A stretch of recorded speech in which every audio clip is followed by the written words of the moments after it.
ঈমান মানে শুধুমাত্র আল্লাহকে বিশ্বাস করলাম, নবীকে মানলাম, এটার নাম কিন্তু ঈমান নয়।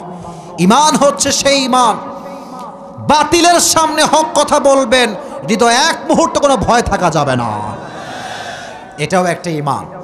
আমরা তো আজকাল মাশাআল্লাহ অবস্থা খুবই খারাপ, টাকা পয়সা পাইলে ফতুয়া চেঞ্জ করে ফেলে। কথা বলো যুবক, না এরকম হুজুর তো বাংলাদেশে নাই? আছে না, আছে না, আছে না? টাকা পাইলে ফতুয়া চেঞ্জ হয়ে যায়, দল চেঞ্জ হয়ে যায়, ইমাম সাহেব সুদের বিরুদ্ধে ওয়াজ করাও ছেড়ে দেয়। আচ্ছা, আপনারা কি মাওলানা তারিক জামিলের নাম শুনেছেন? এই যে আমি টুপি পরে আছি না, উনি টুপি পরেন বাট একটা সাদা পাগড়ি পরেন। ওনার চেহারা এতটা সুন্দর, চেহারাটা দেখলেই মনটা ঠান্ডা হয়ে যায়। সুবহানাল্লাহ পড়েন, এত সুন্দর চেহারা আর পাগড়ি অলওয়েজ মাথায় থাকে। তো একদিন উনি বলছিলেন ঈমান কাকে বলে বোঝার ট্রাই করবেন, তাকবীর দেন, লিল্লাহি তাকবীর। একজন মুফতির কাছে একজন যুবক আসছে, এসে বলছে মুফতি সাহেব মুঝে আপসে এক মাসআলা পুছনা है, একটা প্রশ্ন করতে চাই। বলে কি প্রশ্ন? বলছে মুফতি সাহেব मैंने अपनी बीवी को 3 तलाक दे दिया। কয় তালাক দিয়েছে? আপনারা সামনে লোক কথা কর না কেন, কয় তালাক? এবার বলেন 3 তালাক দিলে বউ থাকে না যায়? হালাল হয় না হারাম হয়?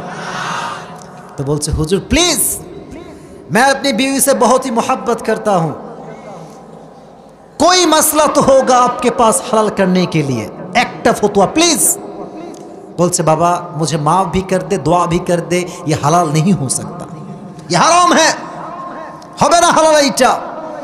তো রংপুরের যুবকদের মতো ওই যুবকটা খুব চালাক, তো কোনো কথা ছাড়া এইদিকে আমার চোখের চোখ আমার বডি দেখেন, তো হুজুরের সামনেই সোজা কোনো কথা ছাড়া পকেটের এমন করে হাত দিয়ে পকেটে যা ছিল টাকা পয়সা সব বের করছে। বের করে মানিব্যাগ যখন বের করছে, পকেট থেকে টাকা বের হয়েছে, এমনি করে টাকার কয়েকটা বান্ডিল বের করে এইদিকে তাকাও, হুজুরের চোখের সামনে ধরছে। ঈমান কাকে বল? টাকা। বলছে মুফতি সাহেব थोड़ा सोच कर बताइए क्या फतवा चेंज हो सकता है? की देखाइছে भाई? মানি ইজ এভরিথিং, पैसा पैसा पैसा। টাকা দেখলে মেয়েদের চরিত্র পরিবর্তন হয়ে যায় না? সব মেয়ে, এই বাবা তোর এত জোরে ঠিক কেন বলিস বাবা, সব মেয়ে একরকম না। আচ্ছা আচ্ছা আচ্ছা, তো মুফতি সাহেব যখন টাকা দেখেছে, আগে বলেছিল হারাম, আগে বলেছিল, তো যখন টাকা দেখেছে লুক চেঞ্জ, টাকা বলছে দে টাকা দে, পকেটে ঢুকাই দিয়েছে টাকাটা। এবার মুফতি সাহেবের কথাবার্তা পরিবর্তন, বলছে বেটা তूने क्या पूछा था मैं तो भूल गया। বাবা তুই কি প্রশ্ন করেছিলি? তো বলছে মুফতি সাহেব मैंने अपनी बीवी को भी 3 तलाक दे दिया, उसकी फैमिली को भी 3 तलाक दे दिया। আর একটু বাড়ছে, এইবার সবাইকে তালাক দিয়ে দিয়েছে। তো বলছে क्या ये हराम है या हलाल है? मुफ्ती साहब बोलছে बेटा ये तो हलाल है, ये तो हलाल। तो যুবক যখন শুনছে কিরে मुफ्ती साहब तो अभी के भी हराम बोल रहा था, ये अभी के भी हलाल कैसे हो गया? मुफ्ती साहब মাসলা বুঝায় দেন। বুঝি নাই। বলছে বাবা তুই কি আরবি বুঝিস? বলছে না আরবি তো বুঝি না। বলছে তুই কি মক্তবে পড়েছিস? বলছে হ্যাঁ মক্তবে পড়েছি। বলছে বল তো কলকলার হরফ কয়টা? বলেন তো কয়টা? বৃষ্টি হচ্ছে আমি বুঝতেছি, বলেন কয়টা? কফ, ত, বা, জিম, দাল। বলছে বাবা তুই যে তালাক বলেছিস এই শেষে একটা অক্ষর আছে, আরবি হচ্ছে এমন একটা ভাষা যে ভাষার একটা অক্ষর চেঞ্জ হলে মিনিংটা চেঞ্জ হয়ে যায়, অর্থ চেঞ্জ হয়ে যায়। বলছে বাবা এখানে শেষে কফ আছে, কলকলার হরফ পড়লে ধাক্কা দিতে হয়, তুই বলছিস তালাক, এটা আসলে হবে তালাক, এটা আসলে হবে কি তালাক। তো যুবক বলছে তাই তো মুফতি সাहब मैंने तो ये नहीं किया था। बोलছে बेटा तूने जो तलाक कहा है ये कुत्ते का काफ है, ये कलकला का काफ नहीं है।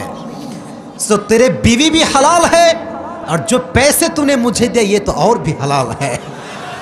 তাহলে আজকাল হুজুররা টাকা দেখলে ঈমান ঠিক থাকে না, ঠিক না বলে?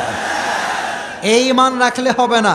যে ঈমান প্রয়োজনে বারুদের মতো জ্বলবে, তবুও বাতিলের সামনে মাথা নত করবে না। এই ঈমান রাখার দরকারটা আছে না নাই? এই উঠো না, উঠো না, উঠো না, বৃষ্টি হচ্ছে আমি জানি, বসো বসো। এই বাচ্চা বসো, ভয় পাবেন না। যদি খুব বেশি জোরেই হয় দোয়া করব, বাট একসঙ্গে যাব, কেউ একা একা যাব না। রাজি আছেন তো ইনশাআল্লাহ? আজ দেখি বৃষ্টি বেশি প্রয়োজনীয় হয় না তাফসির বেশি প্রয়োজনীয় হয়? থাকবেন তো ইনশাআল্লাহ? তাহলে 1 নাম্বার, হৃদয় ঈমান থাকতে হবে একজনের জন্য। আওয়াজ দিয়ে বলেন তিনি কে? ঈমানের পরীক্ষা দিয়েছেন একজন সাহাবী, তার নাম হচ্ছে আব্দুল্লাহ। ভালো করে হাদিসটি আমার মনোযোগ দিয়ে শুনবেন, যেটা আমি বলছি এই হাদিসটি। আব্দুল্লাহ যখন কাফের ছিল, তার নাম ছিল এমন একটি নাম যেই নামটা মুসলমানদের হতে পারে না, মুসলমানদের নাম এটা হতে পারে না। তো যখন নবীজি দাওয়াতের কাজ শুরু করলেন, তখন সে তার চাচার কাছে গেল, গিয়ে বলল, চাচা যান, মক্কায় একজন মানুষ এসেছে যিনি দ্বীনের দাওয়াত দিচ্ছেন, উনি বলছেন লা ইলাহা ইল্লাল্লাহ মুহাম্মাদুর রাসূলুল্লাহ। তো বলছে, চাচা আপনি কি এই কথা বিশ্বাস করেন? চাচা বলছে, আমি বিশ্বাস করি, তবে ঈমান আনবো না, এটা আমি স্বীকার করব না মুখ দিয়ে। তো সে বলছে, চাচা আপনি স্বীকার না করলে কি হবে, আমি এই মুহূর্তে আল্লাহর উপরে ঈমান আনলাম। সুবহানাল্লাহ পড়েন। চাচা বলছে, শোনো ভাতিজা, তুমি যে বলছো তুমি ঈমান এনেছো, এর মানে তুমি বোঝো? বলছে, না বুঝি না, আমাকে বোঝান। বলছে, তোমার জামা যা পরে আছো এটা কে দিয়েছে? চাচা আপনি দিয়েছেন। এই যুবকেরা কান খাড়া করো, ঈমান বোঝো। জামা কে দিয়েছে? বলছে আপনি। তোমার দেহের যে পায়জামা কে দিয়েছে? চাচা আপনি। খাওয়ার আপনি, ভাত আপনি, সবই তো আপনি দেন চাচা। বলছে, যদি ঈমান আনো ভাতও পাবা না, কাপড়ও পাবা না, কিচ্ছু পাবা না, সোজা এখান থেকে সব জামা খুলে দিয়ে যাওয়া লাগবে। নিজের জামা খুলেছে, পুরো শরীরকে উলঙ্গ করেছে, ঈমানকে হারায় নাই। সুবহানাল্লাহ। উলঙ্গ হয়ে বাসায় ফিরে গিয়েছে। যখন বাসায় গিয়েছে, আম্মা জান এসেছে, কি খবর তোমার? যখনই দেখেছিলে কেউ উলঙ্গ, মা লজ্জায় বেহুশ, 2 চোখে 2 হাত দিয়ে ঢেকে ধরেছে। তোমার জামা কোথায়? আইনা লিবাসুক, জামা কোথায় রেখে এসেছো হে আমার সন্তান? তো বলছে, আম্মা জান আজকে ঈমানকে এনেছি, জামাকে বিক্রি করে দিয়েছি। সুবহানাল্লাহ। বলছে, আম্মা জান আপনার কাছে কোনো জামা আছে যেটা আমি পরিধান করতে পারি? বলছেন, না জামা তো আমার কাছে নেই। কি আছে জান একটু খুঁজে বের কর। মুরব্বী আব্বা জানরা একটু কান খাড়া করেন। মা বাসায় গিয়েছে, তন্ন তন্ন তন্ন করে খুঁজে কিছু পায় নাই। একটা ছেঁড়া কম্বল পেয়েছে, ছেঁড়া কম্বলটাই নিয়ে আসছে ছেলের কাছে, যে আব্বা জান এই কম্বলটাই পেয়েছি, আর কিছু নাই। বলছে, দেন, এটাই দেন। ছেঁড়া কম্বলকে কোনো মতে জড়িয়ে মদিনার দিকে নবীর কাছে ছুটে গিয়েছে। এত আস্তে সুবহানাল্লাহ পড়লেন। যাওয়ার পরে সারা রাত সফর করেছে, সারা দিন সফর করেছে, হেঁটে হেঁটে সফর করেছে। ভোর রাতে নবীজির গেটের সামনে গিয়ে বসে গিয়েছে, একদম কম্বল মুড়ি দিয়ে বসে আছে। নবী যখন আসছেন, ঘর থেকে বের হয়ে অবাক, আরে কে তুমি, কই থেকে এসেছো? বলছে, নবী হে আমার নাম অমক, আমি ওই জায়গার থেকে এসেছি। আমি উলঙ্গ হয়ে সামান্য একটা কম্বল মুড়ি দিয়ে এসেছি, শুধু আপনার ভালোবাসায় আমি ছুটে এসেছি। সুবহানাল্লাহ। নবী বলছেন, তোমার কোনো টেনশন নাই। নবীজি নিজে জামা এনেছেন, নিজের হাত দিয়ে আব্দুল্লাহকে জামা পরিয়ে দিয়েছেন। আর বলছেন, তোমার নাম আজ থেকে কোনো বিধর্মীর নাম নয়, তোমার নাম আজ থেকে আমি মুহাম্মদ রাখলাম আব্দুল্লাহ। সুবহানাল্লাহ। নবীজি নিজে জামা পরাই দিলেন, নিজেই নাম রাখলেন। ইতিমধ্যে যখন আব্দুল্লাহ ঈমান আনলো, প্রকৃতপক্ষের মুসলিম হয়ে গেল, যুদ্ধের দামামা বেজে উঠল। যুদ্ধ, চতুর্দিকে সব সাহাবায়ে কেরাম রেডি যুদ্ধের জন্য, জিহাদের জন্য। তো আব্দুল্লাহর জ্বর এসেছে। যুবক ভাইরা, কি এসেছে? জ্বর। তো বলছে, নবী হে আমিও তো যুদ্ধে অংশগ্রহণ করতে চাই। নবী বলছেন, আব্দুল্লাহ খবরদার, তোমার জ্বর, তুমি বাসায় থাকো, তোমাকে যেতে হবে না।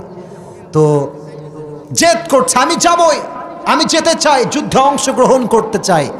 বলছে, আব্দুল্লাহ তুমি শুয়ে থাকো, আমি নবী তোমাকে বলছি, যদি তুমি বেডে থেকেও মরে যাও, আল্লাহ তোমাকে ওই মৃত্যুতেই শহীদি মর্যাদা দান করবে।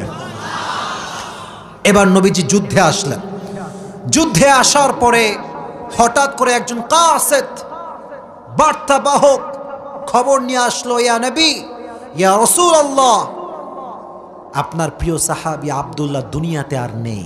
আহা, সে চলে গিয়েছে।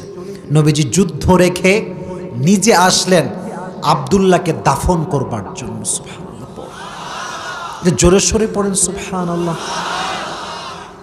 লাশ নিয়ে আসছে দুইজন সাহাবী, দুই কাঁধে করে, একজন সামনে আর একজন পেছনে। আরেকজন মানুষ কবরে, এদিকে তাকান, কথাগুলো বুঝবেন, ঠিক বেঠিক বললেই হবে না। দুইজন সাহাবী লাশ আনছেন, কয়জন? আরো জোরে, কয়জন? আরেকজন মানুষ কবরের ভিতরে দাঁড়িয়ে আছে দাফন করবার জন্য।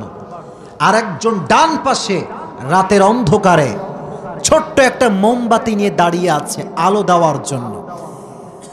যে দুইজন সাহাবী আব্দুল্লাহ লাশ নিয়ে আসছে, একজন হচ্ছে আবু বকর আর একজন হচ্ছে ওমর। আর যিনি টিপ টিপ টিপ টিপ টিপ টিপ মোমবাতি নিয়ে ধরে দাঁড়িয়ে আছেন, তিনি হচ্ছেন বেলাল। আর যে লাশটা ধরার জন্য কবরে নিজে দাঁড়িয়ে আছেন, এই সাহাবায়ে ইকরাম, সাবধান, তোমার ভাই যেন কষ্ট না পায়, সুন্দর করে নিয়ে আসো। তিনি আর কেউ নন, তিনি হচ্ছেন আপনার আমার মায়ার নবী। সুবহানাল্লাহ। নবীজি নিজেই লাশ ধরলেন, নবীজি নিজে। আরে ভাই, যার লাশ নবী নিজে দাফন করে, তার চাইতে ভালো কপাল কি আর কারো হতে পারে? নবী নিজে দাফন করলেন, নিজেই মাটি দিলেন। মাটি দেওয়ার পর নবীজি নিজেই দুটো হাত রবের কাছে তুলে বললেন, আয় আমার রব, সন্ধ্যা পর্যন্ত আমি আব্দুর উপর রাজি ছিলাম, তুমি আল্লাহ রাজি হয়ে যাও। দূর থেকে একজন সাহাবী, তার নাম হচ্ছে আব্দুল্লাহ ইবনে আব্বাস, বিখ্যাত সাহাবী, বিখ্যাত সাহাবী, এত বড় সাহাবী, ব্যাখ্যা করার সময় আমার কাছে নাই। দাঁড়িয়ে দাঁড়িয়ে দেখছে যে নবীজি নিজে দাফন করলেন, আবু বকর ওমর নিয়ে আসলো, ইভেন বেলাল দাঁড়িয়ে আছে লাইট নিয়ে, আলো নিয়ে। আব্দুল্লাহ ইবনে আব্বাস চোখের দুটি পানি ছেড়ে কান্না করছে আর বলছে, আল্লাহ, আজ যদি আব্দুল্লাহর জায়গায় আমি আব্দুল্লাহ ইবনে আব্বাসের লাশ হতো, আমি আব্দুল্লাহ ইবনে আব্বাসের কপালটাই খুলে যেত। সুবহানাল্লাহ পড়ে। ঈমান কাকে বলে? উলঙ্গ হয়েছে, ঈমানকে বিক্রি করে নাই। যুদ্ধের জন্য প্রস্তুত হয়েছে, জ্বরকে পরোয়া করে নাই। ঠিক না বলে? এটা হচ্ছে ঈমান। এই ঈমান আমাদের মাঝে নাই। আজকে আমরা হক কথা বলতে পারি না, ইভেন হক কথা সহ্যও করতে পারি না। এ তো আসতে ঠিক বললাম। এই সমস্যা বাংলাদেশে আছে না? ইমাম সাহেবরা দেখবেন, যারা খতিব স্পেশালি, রাগ করবেন না, ইমানের কথা বলতে গেলে কথাগুলো বলতে হয়। খতিব সাহেবকে মসজিদের সভাপতি, সেক্রেটারি, ক্যাশিয়ার সাহেবরা লিস্ট দেয়, এই কথাগুলো বলবেন না। কথা বলেন, কেন বলবেন না? বলছে সুদ চলবে না। কেন? ক্যাশিয়ার সাহেব সুদ খায়। বলছে পর্দার ওয়াজ তাহলে করি, বলছেন না। কেন? বলে যে সভাপতির মেয়ে পর্দা করে না। তো কি ওয়াজ করবে? ঘুষের ওয়াজ নাই, পর্দার ওয়াজ নাই, সুদের ওয়াজ নাই। কেন? এটাই হচ্ছে এমন ঈমান যে ঈমান বাতিলকে ভয় করে। এজন্য আমার ভাই কথা স্পষ্ট, আমি বহু আগে জুমার খুতবা পড়াই, বহু আগ থেকে। আল্লাহ যেন আমাকে একটু একটু সামর্থ্য দিয়েছিল, একটু একটু, একদম টোটালি অফ করে দিয়েছে। বেতনই নিই না, বেতনই বন্ধ। তোমার কথা আমি শুনবো আর কোরআনের কথা বলতে পারবো না, এটা কষ্টের কালো সম্ভব হতে পারে না। ডাল ভাত খাবো, প্রয়োজনে পান্তা ভাত খাবো, হক কথার থেকে বিরত আমরা থাকতে পারবো না। ঠিক না বল? একজন ইমাম সাহেব যারা আছেন, আমাকে শুনবেন ইউটিউবে, ফেসবুকে, ইমাম সাহেব গিরিও করেন, খতিব গিরিও করেন, কিন্তু অর্থনৈতিক অবস্থা শক্ত করেন। কারণ টাকা যার কাছে আছে, তার সামনে কোনো বাপের বেটা উঁচু গলায় কথা বলতে পারে না। টাকা কামাবেন এটাই যে আসল তা না, কিন্তু বেঁচে থাকতে হলে টাকার দরকার। যুবক ভাইরা আছে না নাই?